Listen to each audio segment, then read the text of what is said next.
Okay dear students, ਅੱਜ ਆਪਾਂ ਨਵਾਂ ਟੌਪਿਕ ਸਟਾਰਟ ਕਰਨ ਲੱਗੇ ਹਾਂ। ਟੌਪਿਕ ਦਾ ਨੇਮ ਹੈਗਾ accounting for partnership basic concepts. Last lecture ਦੇ ਵਿੱਚ ਆਪਾਂ ਨਾਨ ਪ੍ਰੋਫਿਟ ਆਰਗੇਨਾਈਜੇਸ਼ਨ ਬਾਰੇ ਡਿਸਕਸ਼ਨ ਕੀਤੀ ਸੀ, ਜਿਹਦੇ ਆਪਾਂ ਬੇਸਿਕ ਕਨਸੈਪਟ ਅੰਡਰਸਟੈਂਡ ਕੀਤੇ। ਅੱਜ ਦਾ ਆਪਣਾ ਟੌਪਿਕ ਪਾਰਟਨਰਸ਼ਿਪ ਦੇ ਟੌਪਿਕ ਹੁਣ ਸਟਾਰਟ ਹੋਣਗੇ।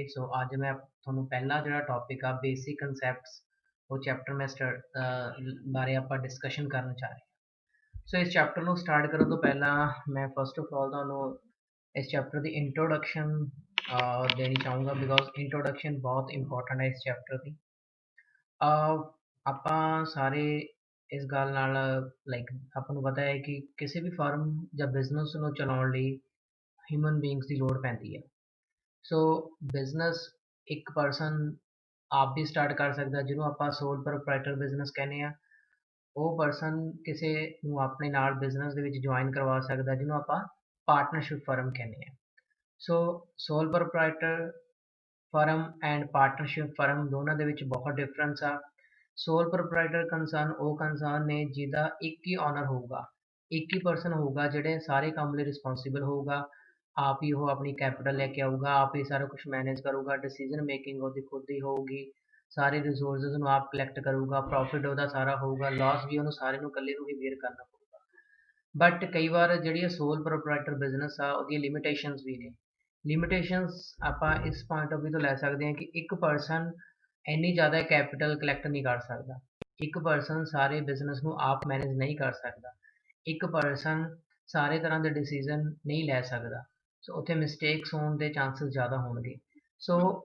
ਇਸ ਲਈ ਸਮ ਟਾਈਮ ਇਹ ਲਾਈਕ ਰਿਕੁਆਇਰ ਹੋ ਜਾਂਦਾ ਕਿ ਆਪਾਂ ਬਿਜ਼ਨਸ ਨੂੰ ਸਟਾਰਟ ਕਰੀਏ ਪਾਰਟਨਰਸ਼ਿਪ ਫਰਮ ਦੇ ਪੁਆਇੰਟ ਆਫ ਵਿਊ ਤੋਂ, ਕਿ ਆਪਾਂ ਬਿਜ਼ਨਸ ਦਾ ਸਟਾਰਟ ਕਰੀਏ ਬਟ ਉਸ ਬਿਜ਼ਨਸ ਦੇ ਵਿੱਚ ਆਪਾਂ ਇੱਕ ਜਾਂ ਇੱਕ ਤੋਂ ਜ਼ਿਆਦਾ ਪਰਸਨ ਨੂੰ ਆਪਣਾ ਪਾਰਟਨਰ ਬਣਾਈਏ। ਕਿਉਂਕਿ ਜਦ ਵੀ ਆਪਾਂ ਪਾਰਟਨਰਸ਼ਿਪ ਫਾਰਮ ਦੇ ਵਿੱਚ ਬਿਜ਼ਨਸ ਕਰਦੇ ਹਾਂ, ਇੱਕ ਤਾਂ ਆਪਣੇ ਕੋਲ ਕੈਪੀਟਲ ਜ਼ਿਆਦਾ ਆਊਗੀ, ਬਿਕਾਜ਼ ਜਿੰਨੇ ਜ਼ਿਆਦਾ ਪਾਰਟਨਰ ਹੋਣਗੇ ਉਹ ਆਪਣਾ ਸ਼ੇਅਰ ਲੈ ਕੇ ਆਉਣਗੇ ਬਿਜ਼ਨਸ ਦੇ ਵਿੱਚ। ਫੋਰ ਐਗਜ਼ਾਮਪਲ 3 ਪਾਰਟਨਰ ਨੇ A B and C। A ਨੇ 1 ਲੱਖ ਕੰਟਰੀਬਿਊਟ ਕੀਤਾ, B ਨੇ 50,000 ਕੰਟਰੀਬਿਊਟ ਕੀਤਾ, C ਨੇ 2 ਲੱਖ ਕੰਟਰੀਬਿਊਟ ਕੀਤਾ। ਉੱਥੇ ਤੁਹਾਡੀ ਕੈਪੀਟਲ ਜ਼ਿਆਦਾ ਹੋਊਗੀ ਐਜ਼ ਕੰਪੈरेटिव ਅਗਰ ਇੱਕ ਹੀ ਪਰਸਨ ਬਿਜ਼ਨਸ ਸਟਾਰਟ ਕਰਦਾ। ਪਾਰਟਨਰਸ਼ਿਪ ਫਰਮ ਦੇ ਵਿੱਚ ਅਗਰ ਆਪਾਂ ਬਿਜ਼ਨਸ ਕਰਦੇ ਹਾਂ ਦੈਨ ਆਪਾਂ ਨੂੰ ਕੈਪੀਟਲ ਜ਼ਿਆਦਾ ਕਲੈਕਟ ਹੋਊਗੀ, ਆਪਾਂ ਰਿਸਕ ਨੂੰ ਡਿਵਾਈਡ ਕਰ ਸਕਦੇ ਹਾਂ, ਇੱਕ ਹੀ ਪਰਸਨ ਦਾ ਸਾਰਾ ਰਿਸਕ ਨਹੀਂ ਹੋਊਗਾ। ਅਗਰ ਬਿਜ਼ਨਸ ਦੇ ਵਿੱਚ ਲਾਸ ਹੋ ਰਿਹਾ ਵਾ ਦੈਨ ਇੱਕ ਪਰਸਨ ਬਿਜ਼ਨਸ ਦਾ ਲਾਸ ਬੀਅਰ ਨਹੀਂ ਕਰੂਗਾ, ਸਾਰਿਆਂ ਦੇ ਵਿੱਚੋਂ ਜਿਹੜਾ ਲਾਸ ਆ ਉਹ ਡਿਵਾਈਡ ਕੀਤਾ ਜਾਊਗਾ। ਚਲੋ ਪ੍ਰੋਫਿਟ ਵੀ ਆਪਾਂ ਡਿਵਾਈਡ ਕਰਾਂਗੇ। ਆਈ ਮੀਨ ਟੂ ਸੇ ਕਿ ਪਾਰਟਨਰਸ਼ਿਪ ਫਰਮ ਦੇ ਵਿੱਚ ਅਗਰ ਤੁਸੀਂ ਪਾਰਟਨਰਸ਼ਿਪ ਫਾਰਮ ਦੇ ਵਿੱਚ ਬਿਜ਼ਨਸ ਕਰਦੇ ਹੋ ਦੈਨ ਉਹਦੇ ਆਪਣੇ ਐਡਵਾਂਟੇਜਸ ਨੇ, ਲਿਮਿਟੇਸ਼ਨਸ ਵੀ ਹੈਗੀਆਂ ਨੇ।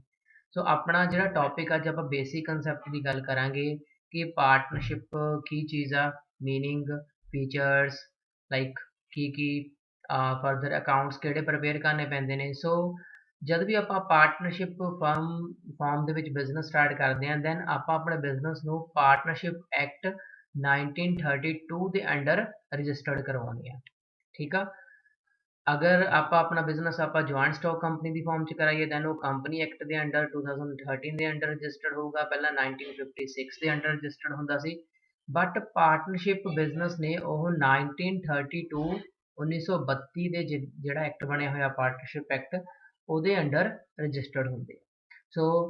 ਪਾਰਟਨਰਸ਼ਿਪ ਐਕਟ 1932 ਦੇ ਜਿਹੜੇ ਵੀ ਰੂਲਸ ਨੇ, ਰੈਗੂਲੇਸ਼ਨਸ ਨੇ, ਲਾਜ਼ ਨੇ, ਸੈਕਸ਼ਨਸ ਨੇ, ਉਹ ਪਾਰਟਨਰਸ਼ਿਪ ਫਰਮ ਦੇ ਉੱਤੇ ਐਪਲੀਕੇਬਲ ਹੁੰਦੇ ਆ। ਜੋ ਵੀ ਜਿਵੇਂ ਵੀ ਉਹਦੇ ਵਿੱਚ ਰੂਲ ਲਿਖੇ ਹੋਣਗੇ ਉਹੀ ਪਾਰਟਨਰਸ਼ਿਪ ਫਰਮ ਨੂੰ ਉਹਨੂੰ ਫੋਲੋ ਕਰਨਾ ਪੈਣਾ। ਆਪਾਂ ਹੁਣ ਪਹਿਲਾਂ ਇਹਦੇ ਮੀਨਿੰਗ ਤੋਂ ਜਾਂ ਨੇਚਰਸ ਤੋਂ ਸਟਾਰਟ ਕਰਦੇ ਹਾਂ ਕਿ ਪਾਰਟਨਰਸ਼ਿਪ ਫਰਮ ਕੀ ਚੀਜ਼ ਹੁੰਦੀ ਹੈ। ਪਾਰਟਨਰਸ਼ਿਪ ਫਰਮ ਕੀ ਹੈ ਕਿ when 2 or more person join hands to set up business and share its profit and losses। ਕੀ ਮਤਲਬ ਆ ਕਿ ਜਦ ਦੋ ਜਾਂ ਦੋ ਤੋਂ ਜ਼ਿਆਦਾ ਐਟਲੀਸਟ 2 person ਜਾਂ ਦੋ ਤੋਂ ਜ਼ਿਆਦਾ ਪਰਸਨ ਆਪਸ ਦੇ ਵਿੱਚ ਜੁਆਇੰਟ ਕਰਦੇ ਆਪਣੇ ਹੈਂਡਸ ਨੂੰ ਬਿਜ਼ਨਸ ਨੂੰ ਸਟਾਰਟ ਕਰਨ ਦੇ ਲਈ, ਉਹ ਆਪਸ ਦੇ ਵਿੱਚ ਐਗਰੀ ਹੁੰਦੇ ਆ ਕਿ ਅਸੀਂ ਬਿਜ਼ਨਸ ਸਟਾਰਟ ਕਰਨ ਜਾ ਰਹੇ ਹਾਂ, ਪ੍ਰੋਫਿਟ ਨੂੰ ਸ਼ੇਅਰ ਕਰਦੇ ਆ, ਲਾਸਸ ਨੂੰ ਸ਼ੇਅਰ ਕਰਦੇ ਆ। ਠੀਕ ਆ, ਤੇ ਉਹਨੂੰ ਆਪਾਂ ਕਹਿੰਦੇ ਆ ਕਿ ਉਹ ਪਾਰਟਨਰਸ਼ਿਪ ਬਿਜ਼ਨਸ ਆ।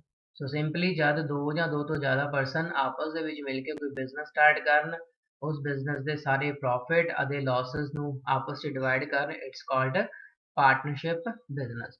ਸੋ but according to partnership act 1932 ਦੇ ਅਕੋਰਡਿੰਗ ਇਹਦੀ ਡੈਫੀਨੇਸ਼ਨ ਗਿਵਨ ਆ, relation between persons who have agreed to share the profits of a business carried on by all or any of them acting of all।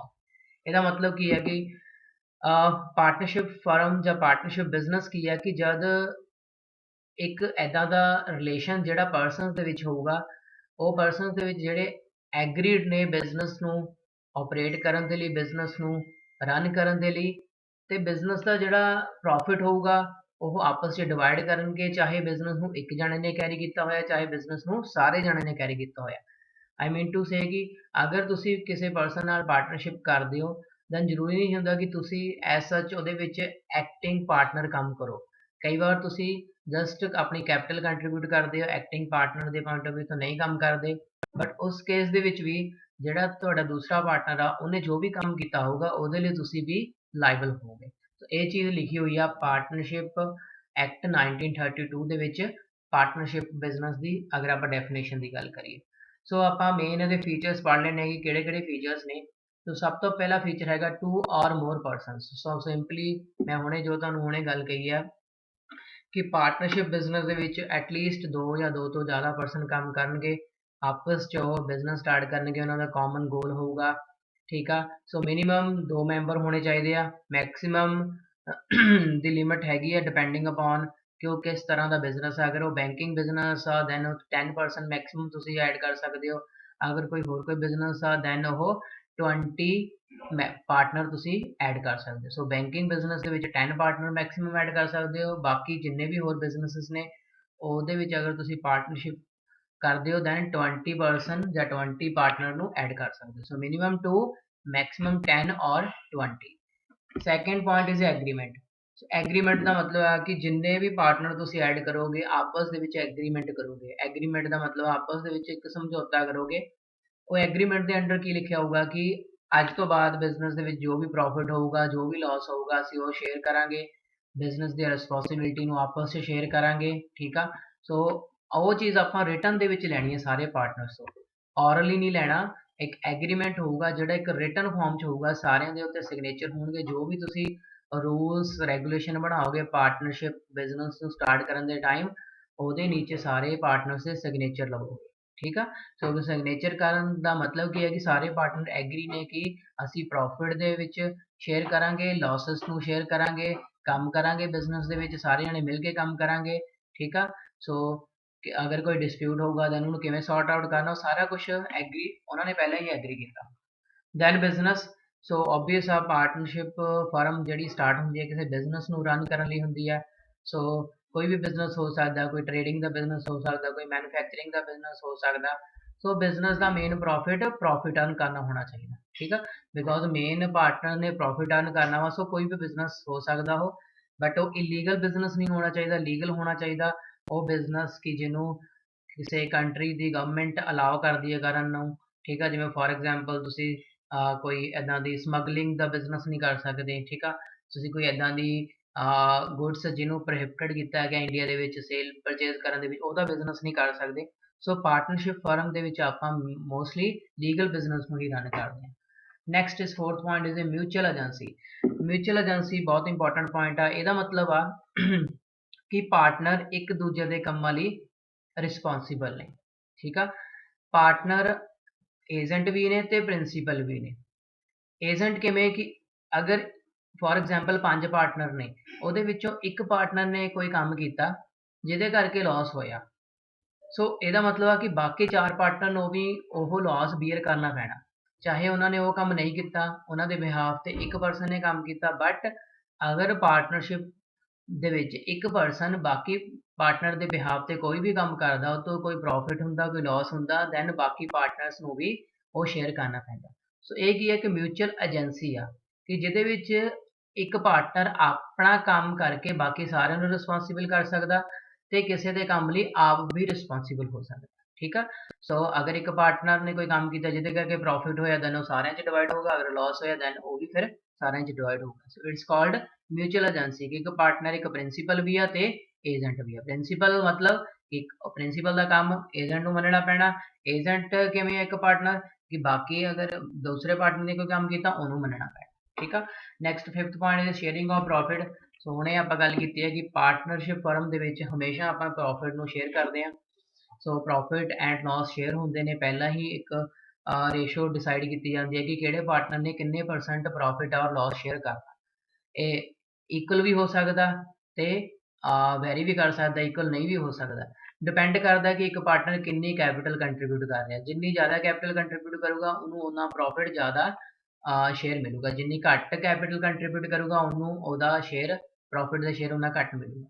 So depending upon ਕਿ ਕਿੰਨੀ ਕਿੰਨੀ ਹਰੇਕ partner capital contribute ਕਰ ਰਿਹਾ, ਉਹਦੇ according ਹਰੇਕ ਦਾ profit and loss ratio calculate की जाती। बहुत इंपॉर्टेंट पॉइंट है प्रॉफिट एंड लॉस रेशो। ठीक है, जिवें फॉर एग्जांपल दो पार्टनर सीगे, दोनों ने 10-10 हज़ार रुपये लगाया बिजनेस के विच, इहदा मतलब दोनों की शेयरिंग रेशो कितनी है 1-1 और यू कैन से 50-50%। तो दोनों को प्रॉफिट 50-50% शेयर मिलेगा। अगर एक पार्टनर ने 15,000 लगाया, एक पार्टनर ने 5,000 लगाया, टोटल 20,000 लगे बिजनेस के विच, दैन एक पार्टनर को 75% शेयर मिलेगा, दूजे पार्टनर को 25% शेयर मिलेगा। ठीक है, सो डिपेंड करता कि किन्नी वो कैपिटल कंट्रीब्यूट कर रहे हैं, ਉਹਦੇ ਅਕੋਰਡਿੰग ਜਿਹੜੀ ਪ੍ਰੋਫਿਟ ਦੀ ਸ਼ੇਅਰਿੰਗ ਹੁੰਦੀ ਹੈ। Okay, next liability of a partnership. So ਹੁਣੇ ਆਪਾਂ ਗੱਲ ਕੀਤੀ ਹੈ ਕਿ ਇੱਕ ਪਾਰਟਨਰ ਬਾਕੀ ਪਾਰਟਨਰ ਨੂੰ ਵੀ ਲਾਇਬਲ ਕਰ ਸਕਦਾ।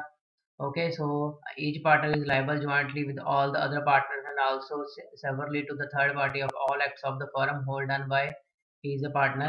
so liability ਸਾਰਿਆਂ ਦੀ ਬਰਾਬਰ ਆ, ਚਾਹੇ ਇੱਕ ਨੇ ਕੰਮ ਕੀਤਾ ਹੋਵੇ ਚਾਹੇ ਇੱਕ ਨੇ ਨਹੀਂ ਵੀ ਕੰਮ ਕੀਤਾ ਹੋਗਾ ਤਾਂ ਵੀ ਉਹ ਪਰਸਨ ਲਾਇਬਲ ਹੋਊਗਾ।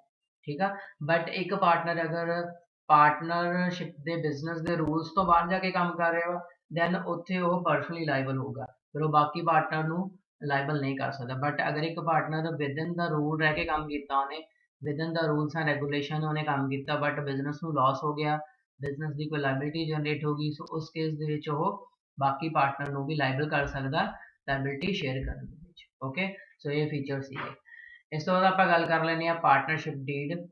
ਸੋ ਪਾਰਟਨਰਸ਼ਿਪ ਡੀਡ ਕੀ ਹੈ ਕਿ ਜਦ ਵੀ ਆਪਾਂ ਕੋਈ ਪਾਰਟਨਰਸ਼ਿਪ ਬਿਜ਼ਨਸ ਸਟਾਰਟ ਕਰਨਾ ਆਪਾਂ ਇੱਕ ਡੀਡ ਫਾਈਨਲ ਕਰਦੇ ਹਾਂ। ਡੀਡ ਦਾ ਮਤਲਬ ਹੁੰਦਾ ਲੀਗਲ ਡਾਕੂਮੈਂਟ, मीनस कि एक रिटन रूल बुक जी पार्टनर एक साइन करनगे उस रूल बुक के उत्ते, आप रूल बनाउणगे, सारे रूल लिखे होणगे उस पार्टनरशिप बिजनेस के कि प्रॉफिट शेयरिंग रेशो कितनी आ, ठीक आ, हरेक दियां रिस्पॉन्सिबिलिटीज़ की ने, बिजनेस में आप वाइंड अप खत्म किवें करांगे, बिजनेस की लायबिलिटी किवें खत्म करांगे।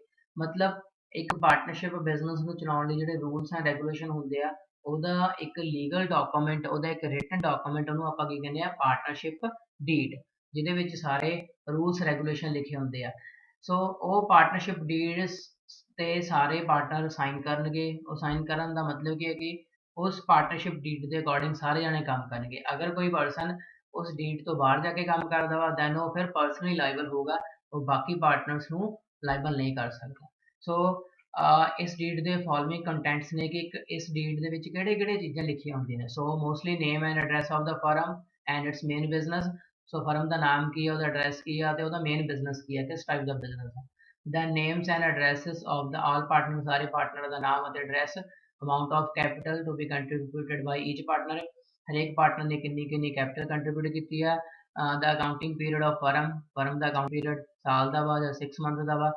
Date of commencement of partnership, partnership firm कदों स्टार्ट हुई है। और rules regarding operation of bank account की, बैंक अकाउंट के रूल्स की होंगे, प्रॉफिट शेयरिंग रेशो की होगी, role of interest, rate of interest, capital से कितना इंटरस्ट मिलेगा, लोन से कितना इंटरस्ट देना पऊगा, ड्राइंग से कितना इंटरस्ट देना पऊगा, ऑडिटर कौन अपॉइंट करूगा, सैलरीज कमीशन का रेट की होगा, राइट्स की होंगे, ड्यूटीज़ की होंगियां, लॉस को किमें ट्रीटमेंट करना, अकाउंट्स खत्म किमें करना, मैथड ऑफ सैटलमेंट, अगर कोई डिस्प्यूट, अगर कोई लड़ाई झगड़ा हो गया उन्होंने किमें सॉर्ट आउट करना, four rules followed in the case of admission, retirement and death of A partner, अगर कोई नवा पार्टनर ऐड कराना उसका की रूल आ, फिर कोई पार्टनर रिटायरमेंट लै गया फिर की रूल्स अप्लाई होंगे, किसी पार्टनर की डेथ हो जाती है दैन किहड़े-किहड़े रूल अप्लाई होंगे। सो डीड दे विच ये सारियां चीज़ां आपां लिखियां होणगियां, इस डेट नूं सारे जाणे एग्री करनगे, नीचे अपने सिग्नेचर करनगे। ठीक है, सो ये अज का टॉपिक मैं इत्थे तक ही खत्म करूँगा क्योंकि पहला दिन आ इस टॉपिक का। सो आप थोड़ा थोड़ा करके समझना है। सो बहुत ईजी टॉपिक आ पार्टनरशिप ਥੈਰੇਟੀਕਲੀ ਵੀ ਇੰਪੋਰਟੈਂਟ ਹੈ, ਪ੍ਰੈਕਟੀਕਲੀ ਵੀ ਇੰਪੋਰਟੈਂਟ ਆ। ਅਗਰ ਤੁਹਾਨੂੰ ਕੋਈ ਇਸ ਟੌਪਿਕ 'ਚ ਕੋਈ ਪ੍ਰੋਬਲਮ ਲੱਗਦੀ ਆ, you can ask me any question, ਠੀਕ ਆ। You can contact me, but ਇਹਨੂੰ ਪ੍ਰੋਪਰਲੀ ਅੰਡਰਸਟੈਂਡ ਕਰੋ, ਦੇਖੋ ਕਿ ਪਾਰਟਨਰਸ਼ਿਪ ਬਿਜ਼ਨਸ ਕੀ ਆ, ਇਹਨੂੰ ਮੀਨਿੰਗ ਨੂੰ ਦੇਖੋ, ਫੀਚਰ ਦੇਖੋ, and deal to understand. Thank you very much.